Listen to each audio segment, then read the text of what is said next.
Hello there. So early this morning, George R.R. Martin took to his Nada blog to talk about some things going on in Santa Fe, New Mexico, the place where he lives, the place where he dwells. There are a lot of festivities going on, including something called the Burning of Zozobra. Something I've never heard of before, but it sounds cool, right? Setting things on fire is one of my favorite things to do.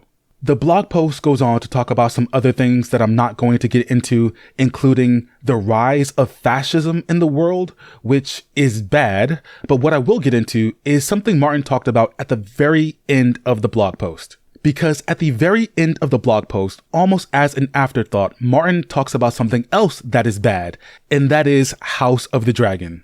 He says, and I quote, "I do not look forward to other posts I need to write about everything that's gone wrong with House of the Dragon, but I need to do that too, and I will. Not today though. Today is Zozobra's day, when we turn away from the gloom. Burn him, end quote. Now, me personally, I don't follow Martin's Nada blog. I'm not really interested in his everyday thoughts, his opinions on general matters, especially when he starts talking about things like sports. When he gets into football, that's when he really loses me. But occasionally, one of his blog posts will go viral, and that's what happened today. I was on Twitter, and the account discussing film were talking about this blog post. Variety tweeted about it, and they've even done an article on the blog post. I saw Red Team Review and Trey the Explainer tweeting about it. So when one of his blog posts goes viral like this, when one of them sort of breaks the internet, that's the only time I go to his Nada blog to see what's going on, what's happening. And while it's only 2 sentences, something that's practically hidden at the bottom of the post, I'd call this a big deal. This is some of the harshest criticism I've ever seen Martin direct at one of the adaptations of his books. He's been known to throw shade at Dan and Dave and be critical of Game of Thrones. He said the changes they made to Dany and Drogo's wedding night made the story worse. He would release sample chapters when he knew upcoming episodes of Game of Thrones were going to deviate away from the source material. As if to say, what you're about to watch did not come from me. That's not how my books are going to go. That's purely Dan and David. I disagree with these changes, so here is a sample chapter showing you what should be happening instead. But I don't think he's ever said, I need to do an entire blog post on everything that's going wrong with Game of Thrones. But that's what he said he's going to do for House of the Dragon. The show did such a poor job of adapting the books that Martin, the creator, the god of this universe, has to intervene. And this is not the first time he's been very harsh on House of the Dragon. There was that other blog post that went viral, the one called Adaptation Tango, where he said, quote, "Everywhere you look, there are more screenwriters and producers eager to take great stories and make them their own. They never make it better though. 999 times out of 1,000, they make it worse." End quote. To be fair, he does not mention House of the Dragon, but it's very telling to me that this was posted in May 2024, 1 month before House of the Dragon Season 2 premiered. So what we have here is a rather aggrieved George Richard Raymond Martin, and the source of his aggrievement seems to be House of the Dragon. And his irritation sort of matches the general climate of the fandom. A lot of people were not happy with how Season 2 went, myself included. The show made a lot of strange deviations from the source material, and you know what? That sort of thing is expected in an adaptation, especially one like this, because the source material it's working from, it's very scant. There's not a lot to it. If you go to Fire and Blood, I think Season 2 is based on like a couple of pages at best. So anyone familiar with the book knows the show is going to have to invent things to reach that runtime of 8 episodes. And of course, the show is going to have to make some changes to the source material. That's just what happens when you make an adaptation. But a lot of the changes the people behind House of the Dragon have made to Fire and Blood have been very baffling. I don't want to get too much into this, but off the top of my head, some of the changes that make no bloody damn sense include the Beast Beneath the Board scene. What the hell was that? Laenor being alive, Seasmoke hunting down Adam of Hull and not vice versa. Daemon saying, "I want Aemon Targaryen and not a son for a son." Rhaenyra being so whitewashed. She doesn't want the Iron Throne because of personal ambition. She wants the Iron Throne because she thinks it's for her to save the world. Aegon's prophecy being passed down from Targaryen king to Targaryen king is a show-only invention. And Daemon does not have visions of a white walker. Excuse me, this is a pale stroller, a light amble. This is not a white walker. He does not have this vision in the books. I don't want to spend too much time on this because these are my problems with the show. These are problems I've heard mentioned by other people that watch the show and have read the books. Martin has yet to say what he thinks went wrong with House of the Dragon. We have to wait for that blog post to come. And it might never come. Because words are wind. Just because Martin said he's going to write something doesn't mean he's actually going to do it. But I hope he does because I would like to know what about the show he thinks is so wrong. I think as the creator, his problems with the show are going to vastly differ from ours as the audience. Because for George, I don't think it's going to be things like, you left out Nettles and that's wrong, or you changed Rhaenyra's motivations.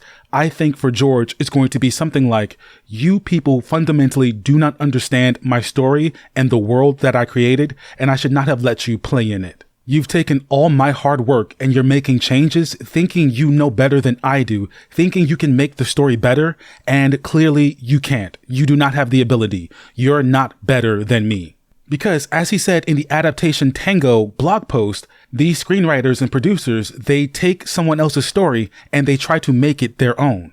And you can really feel that with House of the Dragon, that the people making the show, they're trying to take these characters, this story, and make it their own when it's not theirs.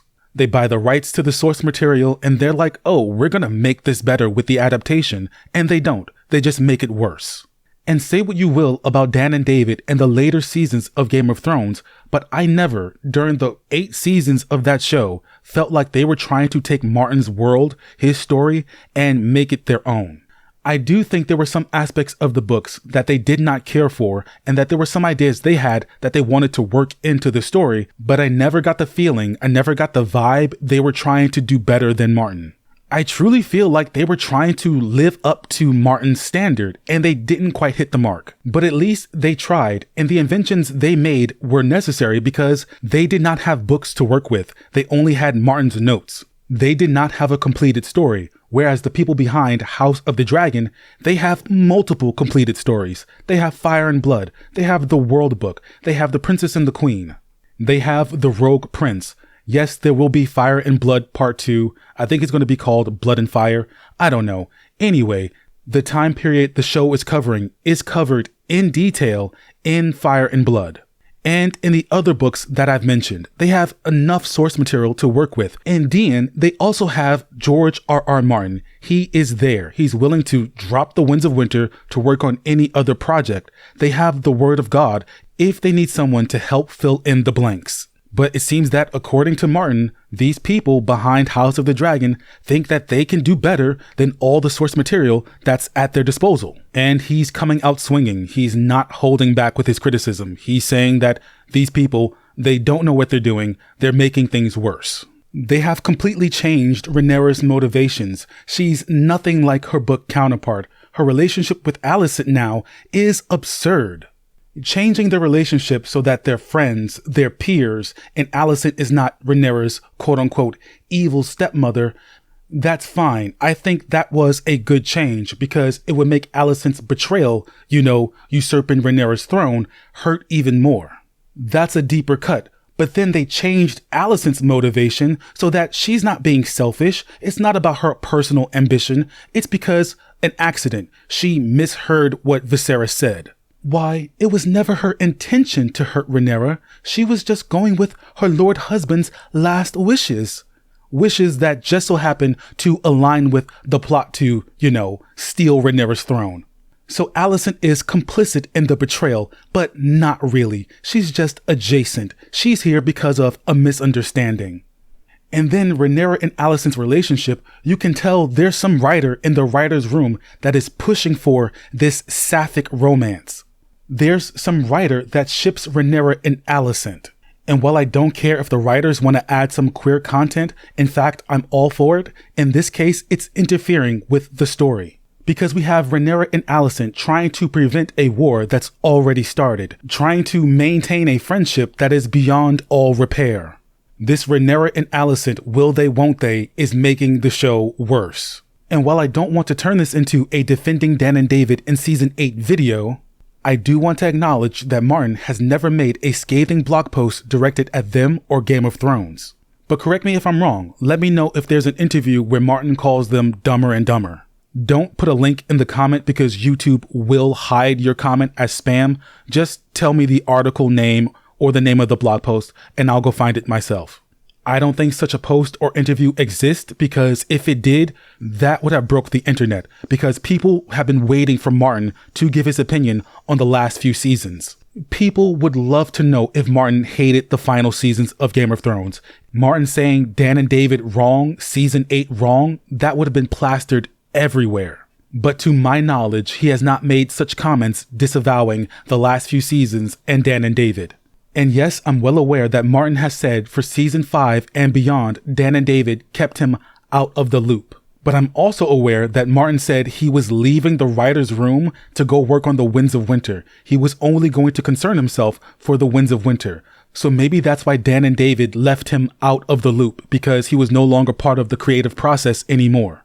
And I also know Dan and David did go meet with Martin for one last big consultation for the final season. In fact, Martin has kind of pushed back against some of the hatred the final season received. He said, quote, "People say I'm done with Game of Thrones. They burned me. I'm not even going to watch this new show. I'm not going to watch any of the new shows." I mean, are we talking about 1 million people? Are we talking about 1,000 people who have nothing to do except tweet all day over and over again? I don't know. End quote. Baby, that is not shade. That is a revelation. That is the truth, the gospel. Because some of you out there in this fandom, all y'all do is tweet and tweet and tweet. Y'all got Twitter fingers and you need to go touch grass, okay? It's a problem. I used to have a Twitter where I talked about A Song of Ice and Fire, but I could not deal with the discourse. A Song of Ice and Fire discourse on Twitter is dominated by people who hate the show and people who love Daenerys. Dany stans, forget it. I think some of the worst people in this fandom are diehard Dany fans. The cry bullying, don't even get me started. Let me wrap this up. As I said, I don't want this to be taken as a defense of Dan and David in season 8. That's not the point of this video. I just wanted to highlight the difference in how Martin talks about Game of Thrones post season 8 and how he talks about House of the Dragon post season 2. The fandom was not happy after season 8. There was even a petition for a remake, which was weird. Even though Kit Harington had only 1 HP left, people were like, get back in the studio and do it over. Do Jon Snow over. Do it again. Be a dragon rider. Be the king that sits the Iron Throne. Be Aegon Targaryen. If he had to do it over, he would have died. And even though people were mad and they were tweeting, George R.R. Martin was like, so what? He had no proclamations of doing a blog post to set things right. But with Hot D, the fandom didn't really care for season 2, and it seems Martin is in agreement. Well, he's not agreeing with the fandom, he's just saying he doesn't like it either. And someday, hopefully soon, he's going to write a blog post telling us why. And that's it, that's the video. Please do me the honor of hitting that like button, subscribing to the channel, and turning on notifications. Also, leave a comment, let me know what you think about this not a blog post. This is actually my second channel. You can follow me over at Kevin Pendragon, where I do deep dives into A Song of Ice and Fire history and lore. Another way to support all that I do is by becoming a Patreon supporter or a channel member. You can become one for as little as $1 a month. If you can't or don't want to, that's totally fine. I can't shake anyone down for their money. I just hope you subscribe and like because those free things really do help out the channel. That's it for the call to action stuff. That's it for the video. Again, thank you all for watching and I'll see you in the next one.